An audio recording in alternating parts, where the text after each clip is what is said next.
Alright, ayan, magandang araw po sa ating lahat. So welcome to our mini segment, yan, Ask Ah, JPR. So yeah, today, awesome. ayan, Yeah. kasama po natin ngayon si Coach John, upang mapag-usapan na naman natin ang mga relevant issues or topics dito within ayun, sa buong bansa. Lalo na sa Pilipinas. Ayan, at sa mga buhay natin. True. True. Ayan. So, Coach, kumusta naman po kayo dyan? Konting kwento lang po and greetings sa ating mga subscribers. So ngayon, sa New Zealand kasi baliktad ang season. So pag panahon ng ganito, it's actually winter. June, July, August. Yan yung winter dito. So hindi siya December, January. So normally doon sa upper western hemisphere, ganun yung setup niya. Pero dito sa baba ng sa down south ng mundo, baliktad yung weather. So it's actually winter right now, tapos nag-uulan and usually kapag ganito kasi, ang mga Kiwi nakakaaliw sila eh. Kasi pag maganda ang panahon, maririnig mo yung gratefulness nila. Kapag umaraw, sabihin nila, wow, it's a very nice day. It's a shame if we're working, we want to get out. Ang gagawin pa nila minsan kapag may araw, kahit winter, kakain sila sa labas, sa bench, sa labas ng offices. Para maarawan lang sila.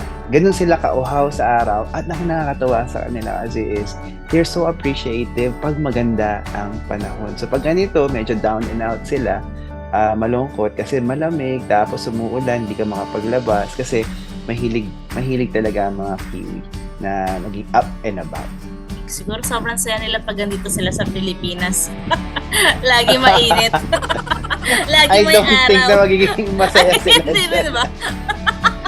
Oo, Akala ko kasi pag 21 degrees sa kanila, mainit na eh. Oo, so yung pinakamalamig sa Baguio, mainit para sa kanila yun. So, kailangan malapit sila, let's say, sa beach, ganyan, para maganda yung breeze, may water, tapos the aircon, syempre, yung mga rooms nila. So, yun lang ang disadvantage. Pero, overall, yeah, kaya nga kami, di ba, we normally go home around December, January, February, kasi yun yung medyo malamig sa Pilipinas. Dito naman, summertime. Ang summertime, mataas na yung 27-28 degrees. dito po, mataas na ang 50 degrees. sa init mo dito sa Pinas. Ayan. Nung kinuwento ko nga sa kanila yun, nagulat sila eh. Sabi ko sa kanila, pag naglakad kayo sa kali, matutunaw kayo. Tawa sila ng tawa. Pero grabe po talaga ang tolerance ng Pinoy pagdating sa init, no? Sobrang nakakabangha. Tropical country very talaga. Impressive ang mga Pilipino pagdating doon sa kakayahan maghirap. Sanay na. Nakakamahan. Panis na panis. Ayan, thank you so much po, Coach, for that. And yun, mag-go na tayo dun sa ating topic niyan for today. So, tanong ko muna po, no, nung nandito po kayo sa Pilipinas, mahilig kayo sa pares? Ay, natikman ko siya. Sobrang sarap niya. Oh? Pero alam ko kasi hindi maganda sa katawan. Kasi mapapakanin ka. Sa akin kasi yung mga tinikman kong pares, yung na-expose kasi ako yung sa probinsya eh. Hindi yung sa Pilipinas.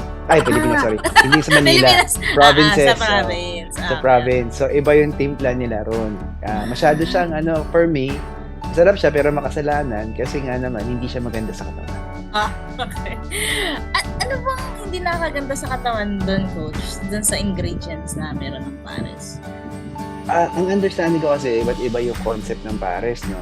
Pero usually, yung dahilan kasi, it's ginagamit nila dito yung, mostly, yung tabang portion, let's say, ng karne. O di kaya yung laman loob para mas malasa siya kasi kailangan talaga medyo matagal yung pakulo.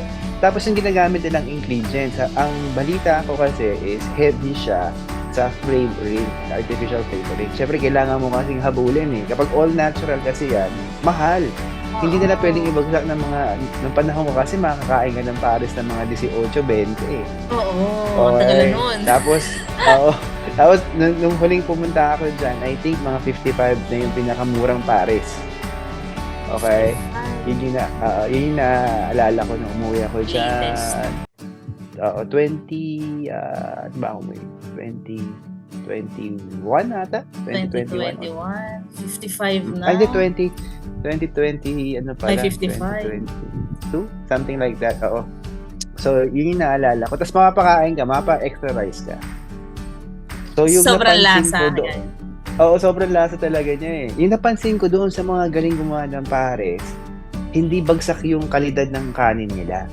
Maganda yung kalidad ng kanin. So, yung malambot, let's say, matamis. Pero sa akin, syempre, hindi ko gusto yung ganung rice. Pero sa Pilipino kasi, high standards yun. So, talagang, mapapa-extra rice ka. Tapos nakikita ko nga minsan pag may kasabay ako, isang order ng pares, normally meron na siyang kanin, di ba? Tapos makikita mo sila, mag-extra rice, mamaya 4 na rice na yung nakain, so 5 na yung rice nilang total na nakain. Okay. Ayun, thank you po, Coach. Kasi ako personally, hindi rin ako mahilig sa pares. Abot na lang. Hindi po ako na talagang fan ng pares. Pero one time kasi may friend ako na parang dinala ako sa paresan. Medyo siguro, depende dun sa nagluluto, naalatan ako. So, hindi na ako umulit kasi maalat siya sa panlasa ko. Okay. Yeah, true. Meron kasi, syempre, may mga options dyan eh. May maanghang na pares, ganyan. Ako kasi normally gusto ko yung maanghang. So, hindi ko nalalasaan yung alat. Mas nalalasaan ko yung... Ayan. So, ayun po, nasa topic tayo ng pares kasi pag-usapan natin si Diwata Pares. Overload. Ay, pero curious lang po ako, no? Diyan po ba sa NZ merong similar food to pares? Or talagang, talagang tatak Pinoy talaga? Oo. Walang magpapares dito kasi siya, I think hindi siya magiging mabenta kasi iba yung panlasa ng mga tao rito. At least yung majority ng mga puti, ganyan, o yung mga ibang lahi, hindi nila masyadong trip yung ganong klase lasa. Mas pang Pinoy siya.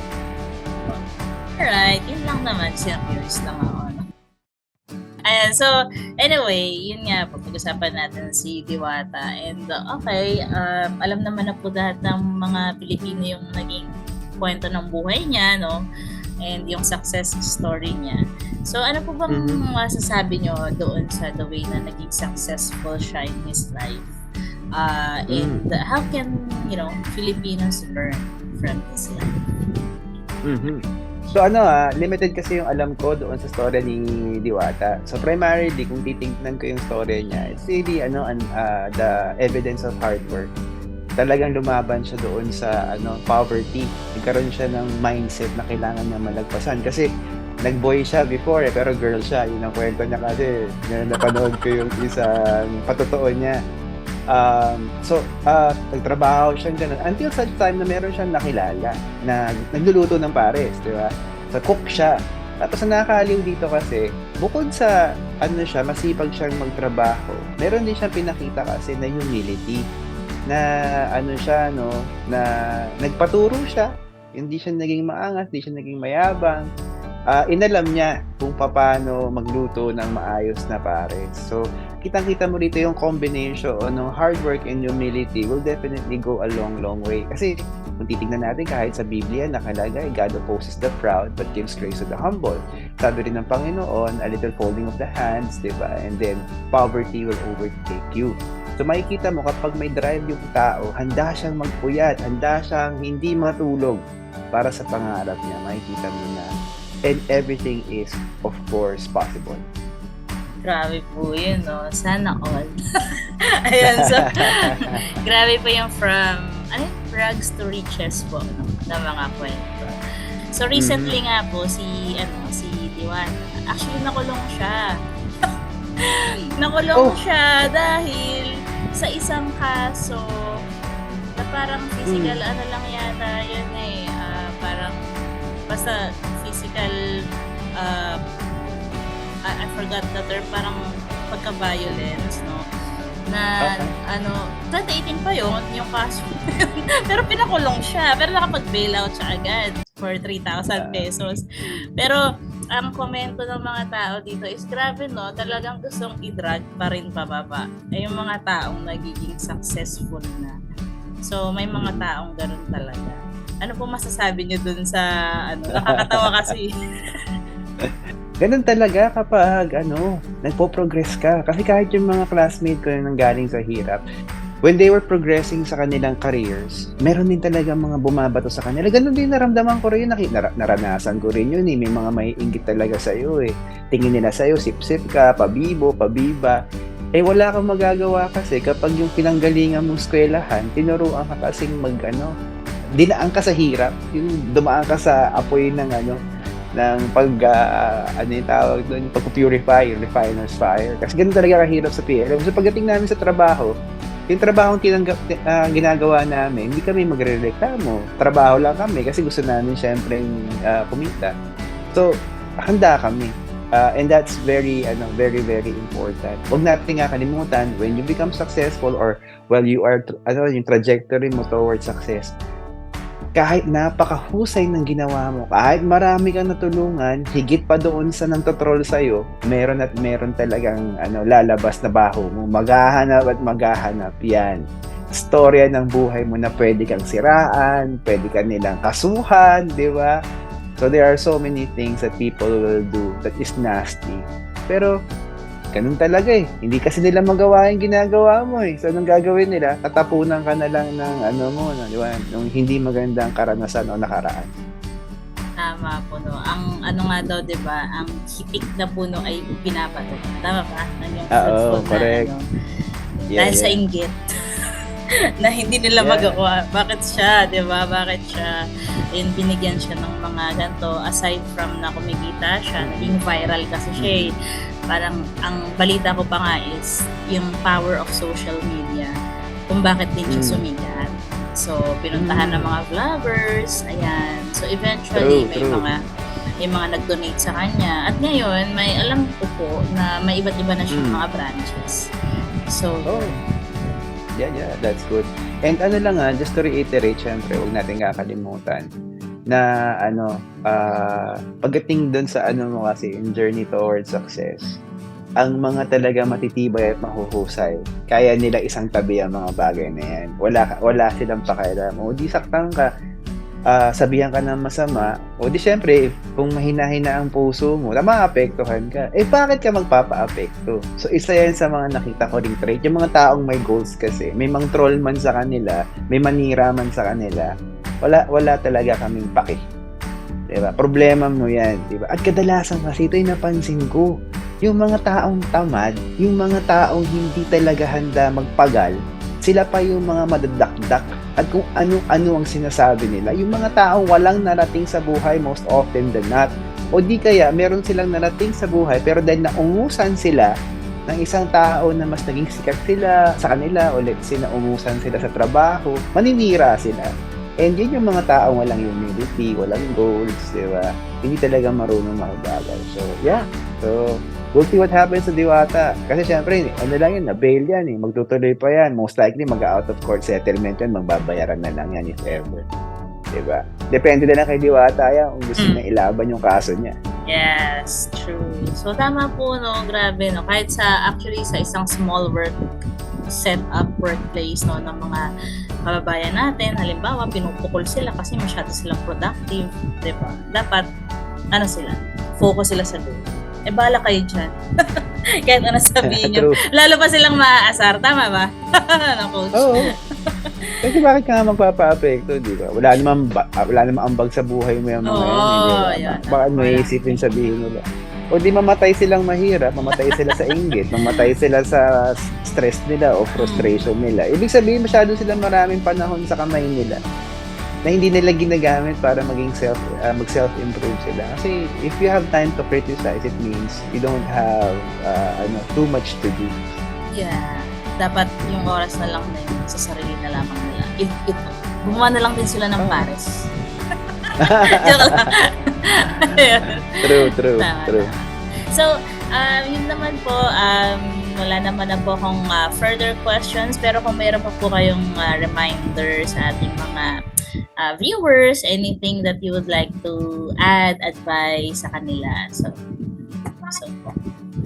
Yan. Huwag po natin kakalimutan, sabi nga ng Biblia, time and chance happens to all. But if you are going to be diligent in your work, walang imposible sa inyo. Ang encouragement ko sa inyo is lahat tayo binigyan tayo ng kakayahan ng Diyos. Yung henyo natin, yung husay natin, kailangan natin siya matagpuan. At pag natagpuan natin siya, hindi siya syempre bigla na lang malalaglag sa puno, di ba? At tapos masasalo natin. Kailangan natin kasi magtatanim ka ng puno. Alamin mo, tignan mo kung sino ka, ano yung kakayahan mo. At sigurado, kapag tinanim mo yan, diniligan mo yan, umangat yan, umusbong yan, bubunga yan. So, meron talagang time to invest. At katulad ni Diwata, meron siyang time to invest to the point na underground pa yung business niya before, nasa ilalim pa siya ng tulay, di ba? So, hindi naging hadlang itong mga bagay na to. Kapag nag-start kang magbigay ng dahilan sa sarili mo, yun na yun eh. Yung hindi mo kaya, blah, blah, blah. So, those are the things that you have to overcome. And I hope na matagpuan nyo yun. Huwag nyo lang panoorin yung mga buhay ng mga tao na successful. Gumawa kayo ng storya nyo.